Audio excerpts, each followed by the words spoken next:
Bienvenue dans cette vidéo. Donc aujourd'hui, je vais vous parler du livre Paléo-Nutrition de Julien Vénesson. D'ailleurs, je l'ai ici. Voilà, Paléo-Nutrition de Julien Vénesson. Voilà, de temps en temps, je vous ferai des petits tests, justement, enfin des impressions sur les livres, voilà, sur les livres qui m'ont plu ou qui m'ont moins plu, peu importe, enfin sur les livres que j'ai achetés, que j'ai lus. Voilà, sur lequel je vais vous partager mon avis. Donc ce livre, je l'ai acheté il y a plus d'un an maintenant, quasiment à sa sortie, donc c'était de mémoire, ouais, je crois qu'il est sorti fin août 2014, si je dis pas de bêtises, et je l'ai lu en septembre. Juste avant ça, comme d'habitude, vous pouvez accéder gratuitement à mon livre, 10 semaines pour se transformer, 10 étapes, pardon, ça a changé, 10 étapes pour se transformer physiquement et mentalement. Donc dans ce guide numérique, je vous donne vraiment mes meilleurs conseils pour atteindre plus rapidement vos objectifs, vraiment des conseils basiques pour progresser plus rapidement et pour atteindre vos objectifs. Alors, donc, ce livre. Donc en fait, ce livre, il est assez gros, hein, donc il fait, ouais, bon, sans la fin, enfin sans les index des études à la fin, il fait presque 300 pages, en fait, presque 300 pages. Donc ce qu'il faut savoir juste avant ça, c'est que Julien Vénesson a écrit plusieurs livres. Vraiment, son principe, le principe qui reprend dans tous ses livres, c'est de vulgariser des études. C'est-à-dire qu'il va se baser sur certaines études qu'il juge fiables, puisqu'évidemment, bon, toujours le débat sur les études, on ne sait jamais, voilà, des fois elles sont pas trop indépendantes, enfin bon, c'est toujours très compliqué de se fier à des études, donc il fait lui-même une sélection d'études, donc il y en a pas mal, donc tout à la fin, sur la bibliographie, elles sont toutes notées, il fait les références dans le livre, et bon, il est vulgarisé, c'est-à-dire que bon bah voilà une étude, un résumé d'études, ça peut être assez indigeste, donc il va rendre ça beaucoup plus simple. Même si je précise quand même avant que ce livre reste un livre qui peut être un petit peu scientifique, un petit peu technique à lire, pardon. C'est pas un roman, donc bon évidemment c'est pas un roman, mais voilà, même pour ceux qui sont peut-être habitués à lire certains livres un peu plus grand public sur le sport, ça reste quand même assez scientifique. Il y a des choses, des fois, il faut un petit peu s'accrocher. Malgré tout, bon, ça reste très agréable à lire. Alors ce livre, vraiment, il est très gros. En fait, pour moi, il aurait clairement pu être divisé en deux parties. Premièrement, la paléonutrition et deuxièmement, son application vraiment pour les sportifs. Ça aurait tout à fait pu être le cas parce qu'il y a vraiment deux parties justement dans ce livre. Première partie, il va justement parler de la paléonutrition. Et deuxième partie, il va vraiment donner son application beaucoup plus basique, enfin beaucoup plus basique pour la musculation, pour les sports d'endurance, les sports de force. Donc concernant la première partie, vraiment, c'est vraiment la partie pour moi la plus intéressante.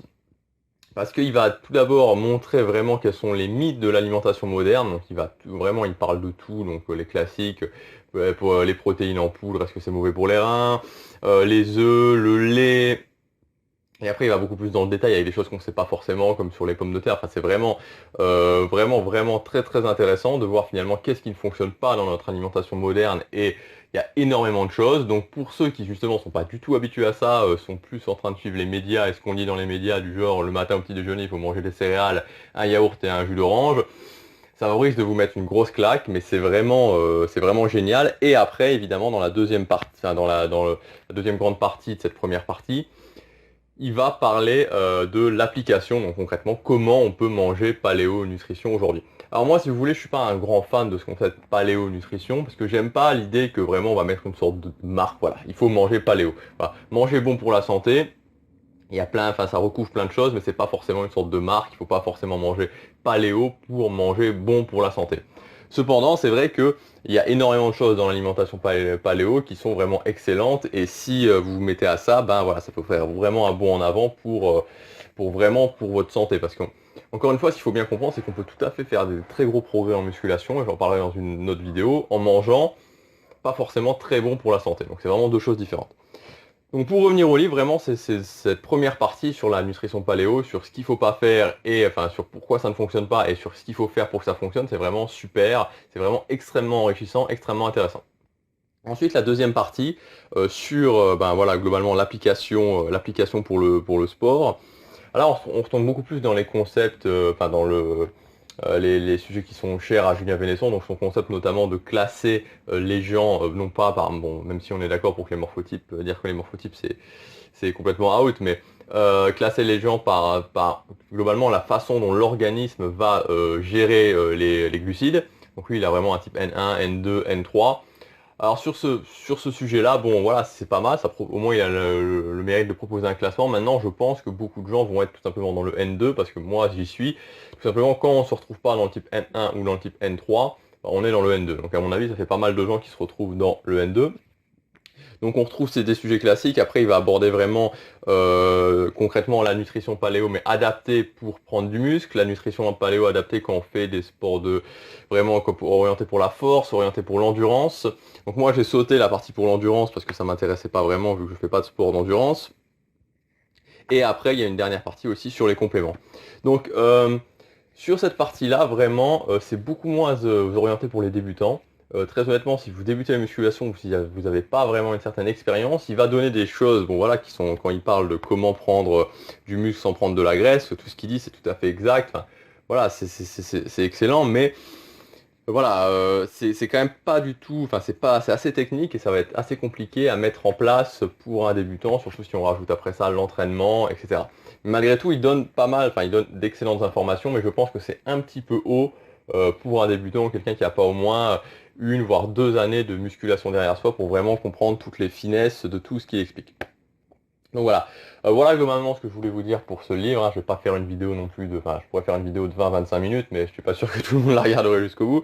Donc voilà ce que je voulais vous dire pour ce livre. Franchement c'est un très bon livre, particulièrement pour moi vraiment la partie la plus intéressante c'est vraiment la première partie, parce que la deuxième partie, donc vraiment orientée sur le sport, finalement, il y a des évolutions, mais globalement c'est un petit peu ce qu'il disait déjà dans Nutrition de la force qu'il avait écrit en 2010, je crois, que j'avais lu aussi. Donc il y a des évolutions, c'est vrai qu'il y a des évolutions, il y a certaines choses qu'il disait dans Nutrition de la force, là il va dire l'inverse parce que son point de vue a changé, parce que voilà, sa façon de penser a évolué, ses connaissances ont évolué. Mais donc c'est plus une amélioration et une légère application une amélioration pour de nutrition de la force et une application à la nutrition paléo. Mais vraiment le plus intéressant c'est vraiment la première partie. Voilà, si vous voulez faire vraiment un bond en avant pour votre santé, mangez vraiment mieux, voilà, c'est vraiment un livre dans tous les cas que je vous conseille vraiment et qui est très enrichissant à lire. Voilà ce que je voulais vous dire aujourd'hui sur Paléonutrition de Julien Vénesson. Si vous avez aimé, vous pouvez cliquer sur j'aime et vous abonner à ma chaîne. Et vous pouvez aussi partager un maximum cette vidéo pour tous vos amis, vos connaissances qui ont envie de prendre soin de leur santé. On se retrouve bientôt. Salut.